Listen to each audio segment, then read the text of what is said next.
यह दाढ़ी वाले बाबा वह परासत्ता हैं। श्री सिद्ध योग दरबार से संबंध रखने वाले हमारे आदरणीय गुरु भाई बहनों एवं श्री सिद्ध योग पत्रिका ने नियमित पाठकों को श्री सद्गुरुदेव जी महाराज द्वारा बिहार प्रांत के गंगा किनारे बसे एक औद्योगिक शहर की मशहूर वैश्या सुश्री मधुबाला उद्धार कृपा प्रसंग से अवश्य ही अवगत होंगे। काल चक्र, युग चक्र एवं जग चक्र को एक साथ चलाने वाले अखिल ब्रह्मांड नायक परम योग योगेश्वर दादा गुरुदेव महाप्रभु श्री रामलाल जी महाराज के लुके छुपे दुराचार एवं व्याभिचार करने वाली ठाकुर परिवार की लड़की रामरती को योगिनी बना दिया, तो उनके लाडले शिष्य हमारे आपके गुरुदेव त्रिजग पावन योगेश्वर श्री चंद्र मोहन जी महाराज ने अपनी अहेतुकी कृपा से एक नामजद वैश्या पर कृपा कर उसे निहाल कर दिया। अतः ये योगेश्वर दय किस आध्यात्मिक शक्ति के हैं, सिर्फ वे एवं वे ही जानते हैं। श्री दादा गुरुदेव के लिए कहा गया है, करनी जन कल्याण धरा पर योग धर्म दर्शाने को, प्रभुवर रामलाल आए थे शांति सुधा बरसाने को। भूत भविष्यत वर्तमान वे महाकाल के सृष्टा थे, अलख निरंजन निराकार वह महाशक्ति के धर्ता थे।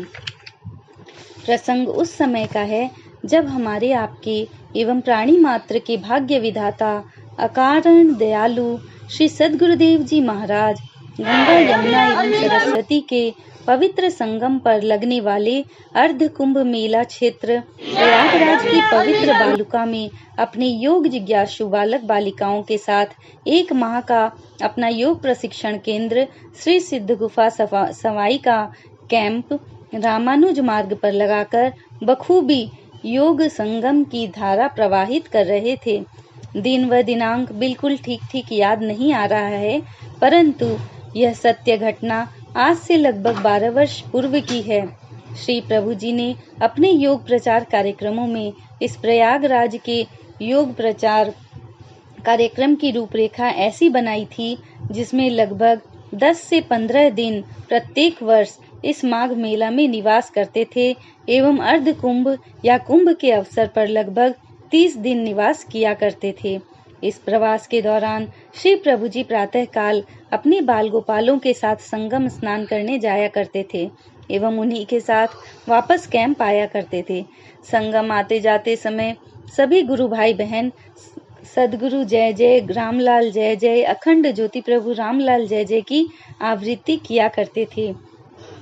उस दिन बसंत पंचमी का दिन था एवं श्री प्रभु जी अपने बाल गोपालों के साथ संगम स्नान करके अपने कैंप आश्रम आकर अपने आसन पर विराजमान हुए। इसके पश्चात किसी ब्रह्मचारी ने श्री प्रभु जी के स्वरूप को स्नान कराने के बाद आरती की तैयारी की। जब श्री ब्रह्मचारी ने हाथ जोड़कर आराध्य देव जी से प्रार्थना की कि प्रभु जी आरती की तैयारी हो गई है, तो श्री प्रभु जी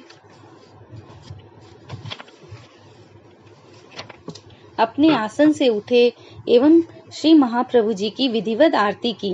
तत्पश्चात सभी बच्चों को बैठने का आदेश दिए एवं स्वयं श्रीमद् भगवत गीता की पुस्तक हाथ में लेकर विराजमान हो गए।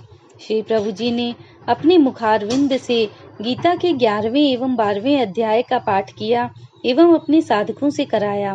गीता के उपरोक्त अध्यायों के गूढ़ रहस्यों को अपने ओजस्वी वाणी से सरल एवं सुबोध शब्दों में उदाहरण के साथ समझाया। श्री प्रभु जी ने आदेश दिया कि यदि किसी को कोई बात समझ में नहीं आई है तो वह हमसे पुनः पूछ ले। श्रीमुख से ये शब्द समाप्त होते ही एक नवयुवक, जिसकी ऊंचाई औसत कद की थी एवं जो देखने से ही ब्रह्मचारी साधक लग रहा था, हाथ जोड़कर खड़ा हो गया और कहा, प्रभु यदि आपकी आज्ञा हो तो शंका समाधान हेतु एक प्रश्न करूं। आराध्य देव जी ने अपनी मधुर मुस्कान के साथ अपना सिर हिलाकर अनुमति प्रदान की।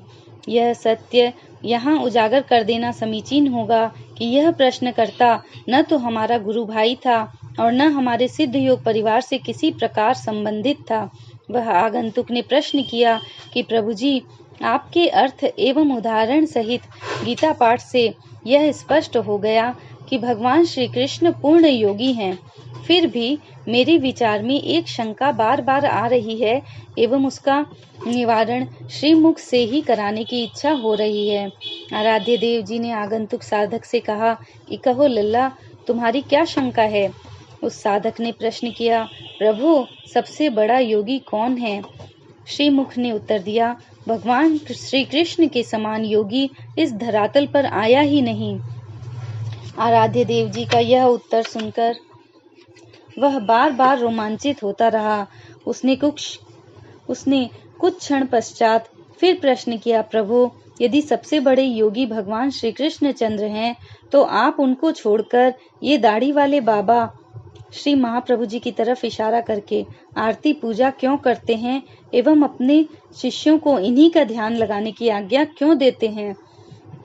उसका यह प्रश्न सुनकर आराध्य देव जी कुछ गंभीर एवं सावधान मुद्रा में, जिसे अंग्रेजी में अलर्ट कहना उचित होगा, होकर श्री महाप्रभु जी के स्वरूप की ओर इशारा करके बोले, लल्ला, तुम्हें इस रहस्य की जानकारी नहीं है।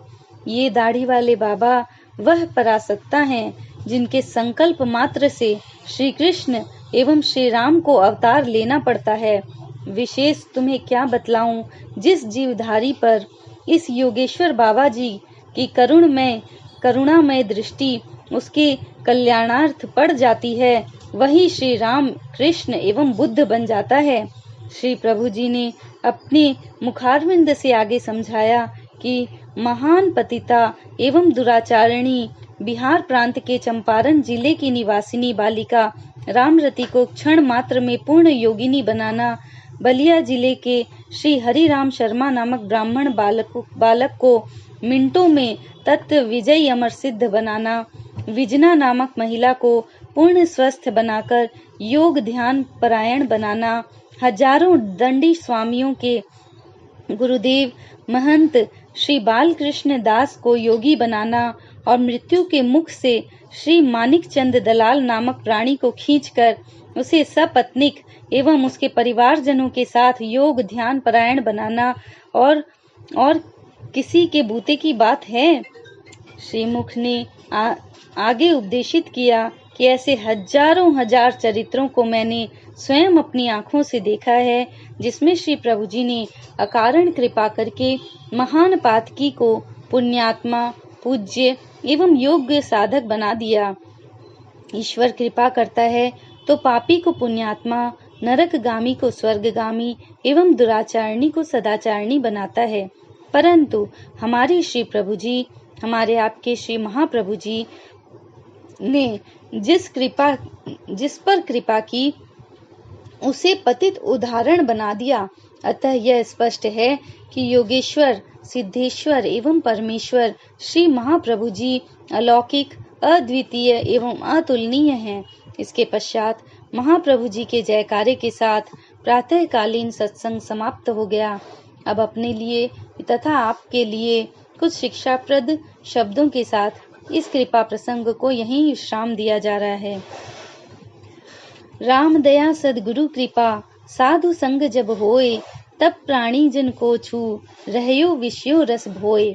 संत समागम हरि कथा तुलसी दुर्लभ होए, सुत द्वारा अरु लक्ष्मी पापी के भी होए। बोलिए श्री सद्गुरुदेव भगवान की जय।